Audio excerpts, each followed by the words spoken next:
Hey there. It's great to have you with us for a Oh, deep dive into the fascinating world of pronunciation. Whether absolutely. you're prepping for a big moment, brushing up on skills, or just love learning, we're here to help you unlock the secrets to clearer, more confident communication.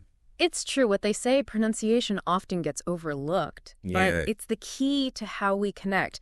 Even a slight mispronunciation Right. lead to misunderstandings, awkward encounters, Oh, yeah. or even missed opportunities, both personally and professionally. You've hit the nail on the head. The research we have here actually includes some hilarious examples of how pronunciation Oh, really? can make or break a situation. Like ordering a latte and getting a glass of water, or getting totally lost because of a mispronounced word when asking for directions. Oh my goodness. You've all been there, right? Absolutely. It just goes to show how much pronunciation impacts us Yeah. in every area of life. At work, while traveling, Yeah. and even in our personal relationships. Let's break down why pronunciation is so crucial in these areas. Yeah. It's not just about sounding perfect, is it? It's about clarity and connection. At work, for example. Yeah. Imagine pitching a game-changing idea, Right. but your pronunciation muddies the message. Uh-huh. It can really undermine your confidence and credibility, especially in high-stakes situations. That makes total sense. Yeah. And when we think about travel, Oh, yeah. clear pronunciation can make all the difference between a smooth journey and a comedy of errors. Exactly. Trying to order food or ask for directions can Yeah. become a real challenge if your pronunciation isn't clear. For sure. And beyond the practical aspects, mispronouncing someone's name even slightly Right. can create a negative first impression, making you seem careless no matter how hard you're trying to connect. We've all cringed at those moments. Yeah. It seems like clear pronunciation is as much about respect and consideration as it is about being understood. Yeah. Speaking of understanding the source material we have, Right. highlight some common pitfalls that trip up even seasoned English learners. I see. Why are certain English sounds so challenging? It's fascinating, really. Certain sounds are difficult Yeah. because they simply don't exist in many other languages. Take the thief sounds, for instance. Okay. Both the voiceless, as in think, and the voiced, as in this, many languages lack these dental fricatives. Right.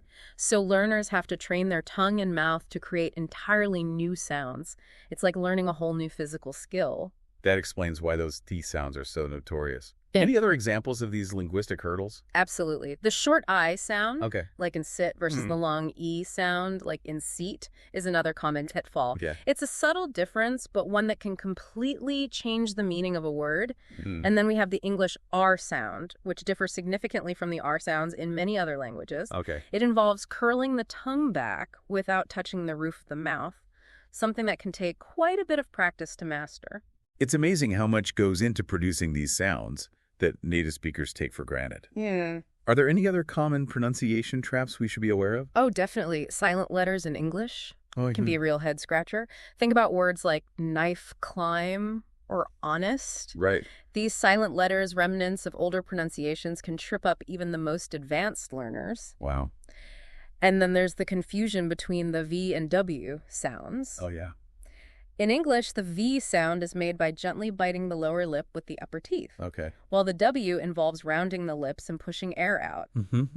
This distinction doesn't exist in some languages, leading to hilarious and sometimes embarrassing mix-ups. So we've got our pronunciation villains lined up, Theos and sounds, Yeah. I versus E, the infamous R, those silent letters, and the V versus W. Exactly. But don't worry, we're not going to leave you hanging. The research also goes into detail about how to conquer these pronunciation challenges, and even delves into the fascinating mechanics of how pronunciation works. That's right. It's like uncovering the building blocks of spoken language. Right. We have a whole toolbox of techniques and strategies waiting for us in the next section. Okay, I'm ready. Awesome. Okay, let's unpack these building blocks. I'm curious to know more about how pronunciation actually works. It seems like there's a whole science behind it. There is. It's a fascinating interplay of physical movements and acoustic properties. Oh, wow. We often take it for granted, but the ability to produce and perceive sounds is a marvel of human evolution. Right. Understanding the basic mechanics can really empower you to take control of your pronunciation. I'm all for feeling empowered. So where do we start? Well, vowels, consonants, and stress are the cornerstones of pronunciation. Okay. Vowels, for example, are created by the shape and position of your tongue and lips as air flows from your lungs. Uh-huh. Think about the difference between the E sound in see and the ah sound in father. Yeah. Your tongue and lips are doing a little dance to create those distinct sounds. It's like choreography for your mouth. Yeah. What about consonants? How do they fit into the equation? Consonants involve some kind of obstruction of airflow, either by your tongue, teeth, or lips. Okay. And one of the key distinctions with consonants is whether they are voiced or voiceless. Right. Voiced consonants like B or D involve vibrating your vocal cords, Wow. while voiceless consonants like P or T do not. Right. Try saying bat and pat. You'll feel the difference in your throat. I'm feeling the vibrations already. Yeah. So vowels are about shaping airflow, Yeah? and consonants are about obstructing it with a little vocal cord action thrown in. What about stress? Where does that come in? Stress is all about emphasis. It's like highlighting certain syllables in a word or certain words in a sentence. Okay. It can change the meaning of a word entirely, like with the word present. Yeah. If you stress the first syllable, it's a noun, I got a present. Uh-huh. But if you stress the second syllable, it's a verb, I will present my findings. Right. Stress also adds rhythm and musicality to spoken English, making it more engaging and dynamic. Stress is clearly a pronunciation powerhouse. So we've explored the fundamental ingredients, vowels, consonants, and stress. But how do we translate this knowledge into actual pronunciation improvement? The research we have mentions some really interesting techniques. Yes, and there are some really fun ones. Fun. One that I personally love is the shadowing technique. Okay. You basically find a video or audio clip of a native speaker and try to mimic their pronunciation, intonation, and even their rhythm. Got it. It's like a vocal workout, training your mouth to move in new ways. That sounds fun.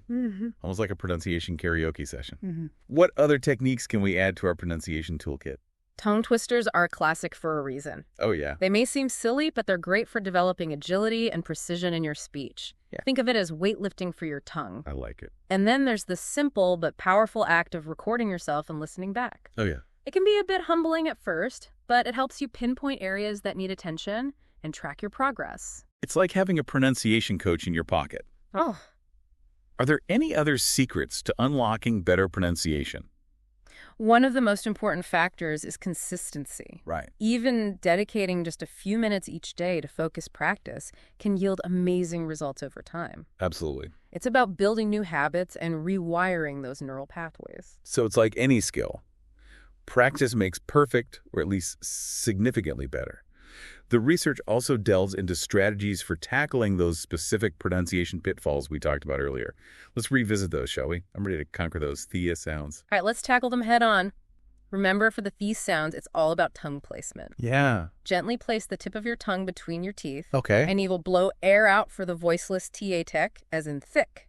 Or add voice for the voice TH, as in brother. Ah, the tongue between the teeth trick. I remember figuring that one out.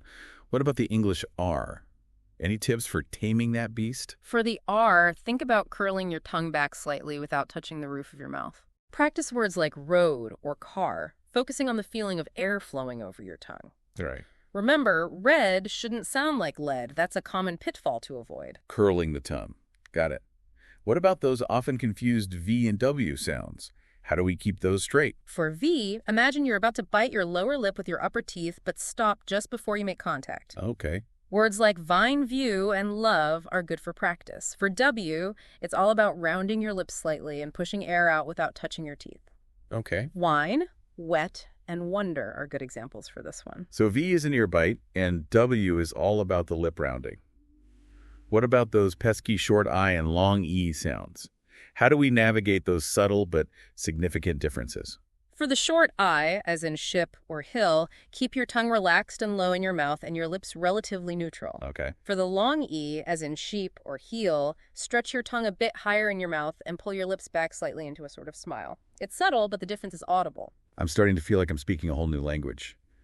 But what about that elusive schwa sound? I have a feeling it's lurking in more words than we realize. You're absolutely right. The schwa is like the chameleon of English sounds. It blends in everywhere. Yeah. It's that unstressed sound that pops up in countless words like about, sofa, and camera. The key is to relax your tongue and jaw and let that neutral sound flow effortlessly. It seems like mastering the schwa is all about finding that sweet spot of relaxation and effortlessness. So we've covered a lot of ground here, from the foundational elements of pronunciation to specific strategies for tackling tricky sounds and even some fun techniques for consistent practice. But how do we take all of this knowledge and apply it in our daily lives? How can we turn everyday interactions into pronunciation practice sessions? That's a great question, and luckily the research offers some fantastic advice on how to integrate pronunciation practice into real-world situations. We can find opportunities everywhere, whether we're at work, traveling, or simply chatting with friends. Give us some examples. How can we turn everyday activities into pronunciation adventures? At work or school, be mindful of your pronunciation during presentations, meetings, or even casual conversations. Okay. Don't be afraid to rehearse beforehand or ask for feedback from colleagues. It's all part of the learning process. Turning those workplace interactions into pronunciation power hours. I love it. What about when we're traveling? How can we practice our pronunciation in a new environment? Traveling is an amazing opportunity to immerse yourself in the sounds of the language. Strike up conversations with locals, ask for directions, even try mimicking their pronunciation. With respect, of course. It's all about embracing those real-life language exchanges. What a great way to turn a trip into a pronunciation expedition. Okay, what about in our personal lives? How can we practice with friends and family? Chat with English-speaking friends or family members and really pay attention to how they pronounce words and phrases. Right. You can even ask for feedback on your own pronunciation. It's a great way to learn from each other and make progress together. So we can turn even casual conversations into pronunciation practice sessions. I'm sensing a theme here. It's all about finding those everyday opportunities to practice and refine our skills. Are there any other everyday activities we can leverage for pronunciation improvement? Absolutely. Reading aloud, whether it's a menu, a street sign, or even a news article, is a fantastic way to practice enunciation and get those sounds flowing smoothly.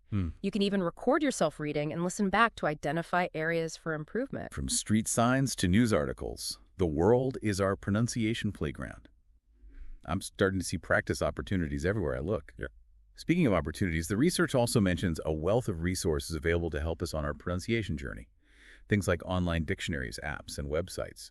Can you walk us through some of those? Of course, online dictionaries like Forvo and the Cambridge Dictionary are fantastic resources for hearing authentic pronunciations from native speakers. Yeah. Youglish is another great tool. It pulls up YouTube videos of people using the word you're looking for so you can hear it in a natural context. And if you prefer apps, Elsa Speak provides personalized feedback on your pronunciation, Oh, cool. while SpeechLink focuses on listening and speaking practice with native speaker recordings. So many helpful tools at our fingertips. What about websites and platforms? Any favorites there? The BBC Learning English website is a classic. It's packed with pronunciation tutorials, videos, and audio examples. Nice. Rachel's English is another fantastic resource.